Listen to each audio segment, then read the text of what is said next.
আমি মনে করি যে বই যেটা হয় আজকাল তো পডকাস্ট বেরিয়ে গেছে, অডিও বুকস হয়ে গেছে, তার থেকে বুকস রিড করাটা বেশি ইউজফুল।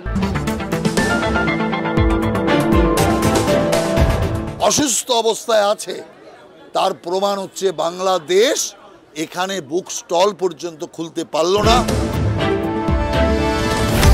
যে কোনো সাবজেক্ট আপনাকে জানতে গেলে তার বিষয় গভীরত্বটা জানতে গেলে হচ্ছে বইটা আপনাকে পড়তেই হবে, এবং বইয়ের মাধ্যমে হচ্ছে যতটা জিনিস আপনি সেটা ভিজুয়ালাইজ করতে পারবেন সেটা কিন্তু অপরিসীম।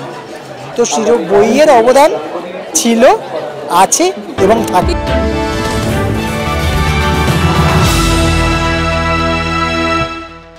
নতুন বছর পড়তেই মনটা কেমন বইমেলা করে ওঠে। সারা বছর ধরে করা অপেক্ষার অবসান হয়েছে। বর্তমানে কলকাতার সল্টলেকের সেন্ট্রাল পার্কে শুরু হয়েছে ৪৮তম আন্তর্জাতিক বইমেলা। এই মেলা চলবে ২৮শে জানুয়ারি থেকে ৯ই ফেব্রুয়ারি পর্যন্ত। এইবারে মেলার আয়োজক publishers and book sellers guild, theme দেশ জার্মানি। মেলায় প্রায় ১০৫৭টি স্টল রয়েছে, যা বইমেলার ইতিহাসে সর্বাধিক।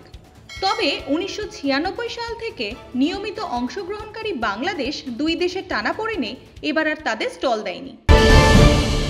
বাংলাদেশে এখন যে অবস্থা চলছে, এখন বাংলাদেশের তদারকি সরকার নিজেরাই টিকে থাকার জন্য এখন চেষ্টা চালাচ্ছে।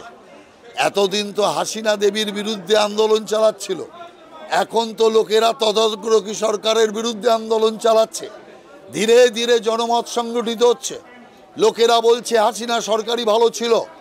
এই যে একটা মহল তৈরি হচ্ছে, এই মহলে গদি রাখবে না বাংলাদেশ সরকার এখানে বুক স্টল তৈরি করবে। সেই কারণে বাংলাদেশে যে কত অস্বাস্থ্যকর অশান্তির পরিবেশ চলছে, এখানে বাংলাদেশের প্রতিনিধিত্ব না থাকা তার সবচেয়ে বড় কারণ। যে বাংলাদেশ যে সুস্থ নয়, অসুস্থ অবস্থায় আছে, তার প্রমাণ হচ্ছে বাংলাদেশ এখানে বুক স্টল পর্যন্ত খুলতে পারলো না। তার মানে নিজের দেশে অস্থির অবস্থার কারণে তারা বইয়ের মতো সংস্কৃতিকে এগিয়ে নিয়ে যাওয়ার সাহস পেল। তবে এবারের মেলা দেখে কিন্তু বলতেই হয়, খুব সুন্দর ব্যবস্থাপনা করেছে publishers and book sellers guild সংস্থা। To be very honest, Bengali literature আমি খুব একটা পড়ি না, ইংলিশ লিটারেচারটা পড়ি। তো এখন আমি অ্যাটমিক হ্যাবিটস পড়ছি, আর এখান থেকে আমি কিছুদিন আগে এই বইটা নিয়ে গেছিলাম, তো ওটা আমি রিড করছি। খুবই ভালো লাগছে, এখনও সবাই বই পড়তে এত ইন্টারেস্টেড, লোকের মধ্যে বইয়ের এত ইন্টারেস্ট আছে, ওটা জেনে খুবই ভালো লাগছে। আমি মনে করি যে বই যেটা হয় আজকাল তো পডকাস্ট বেরিয়ে গেছে, অডিও বুকস হয়ে গেছে, তার থেকে বুকস রিড করাটা বেশি ইউজফুল। কেন কি আমি টাচ করতে পারছি পেজটাকে, মানে ওটাকে ফিল করতে পারছি। সহায়তা করেছে রাজ্য সরকার। নিপুণ ও আকর্ষণীয় স্টল, সিভিক পুলিশের সহায়তা এক কথায় অনবদ্য। সাধারণ মানুষের যাতে বিন্দুমাত্র রাস্তা বা স্টল খুঁজতে অসুবিধে না হয়, তার জন্য মোবাইল অ্যাপ এবং প্রতি টিকেটে কিউআর কোডের মাধ্যমে গাইড ম্যাপের ব্যবস্থাও করা হয়েছে। আছে জাগো বাংলার সুন্দর স্টল থেকে কলকাতা পুলিশের স্টল। এইটা যেটা আছে, এইটাতে আপনার হোয়াটসঅ্যাপ চ্যানেল আছে, তো লেটেস্ট যত সাইবার অ্যাওয়ারনেস আছে, যত ক্যাম্পেন হয়, তো আমাদের এখানে আপডেট চলতে থাকে। আর এটা হচ্ছে আমাদের ফ্যাক্ট চেক চ্যানেল আছে, factcheck.wb.gov.in, ওয়েস্ট বেঙ্গল গভর্নমেন্টের ফ্যাক্ট চেক চ্যানেল। অর্থাৎ সোশ্যাল মিডিয়া বা অন্যান্য মিডিয়াতে যে ফেক নিউজ চলে, তো ফেক নিউজের সোর্স নিউজ আমরা কালেক্ট করি এবং সেটা গভর্নমেন্ট পোর্টাল থেকে দেখানো হয় যে এই নিউজটার অরিজিনাল এটা ছিল আর ফেক এটা ছিল, তো অরিজিনাল সোর্স কোথায় আছে, যাতে ফেক নিউজ যে সার্কুলেট হচ্ছে, ভাইরাল হয়ে যাচ্ছে, সেটার জন্য আর কি। তো আপনার এটাতে ফেসবুক চ্যানেল আছে, মানে ফেসবুকে আমাদের পেজ আছে, ওয়েবসাইট আছে, এর মাধ্যমে আপনারা এটা যদি মানে স্ক্যান করেন, তাহলে অটোমেটিক্যালি যে নিউজ যেটা ভাইরাল হয়েছে ওটা চেক করতে পারবেন যে এই নিউজটার অ্যাকচুয়াল সোর্স কোথায় আছে। এবারের বই মেলায় গেলে কিন্তু দেখা হয়ে যেতে পারে জীবন্ত রবীন্দ্রনাথের সঙ্গেও। তবে বইয়ের স্টলের সমান ভিড় কিন্তু খাবারের স্টলেও আছে।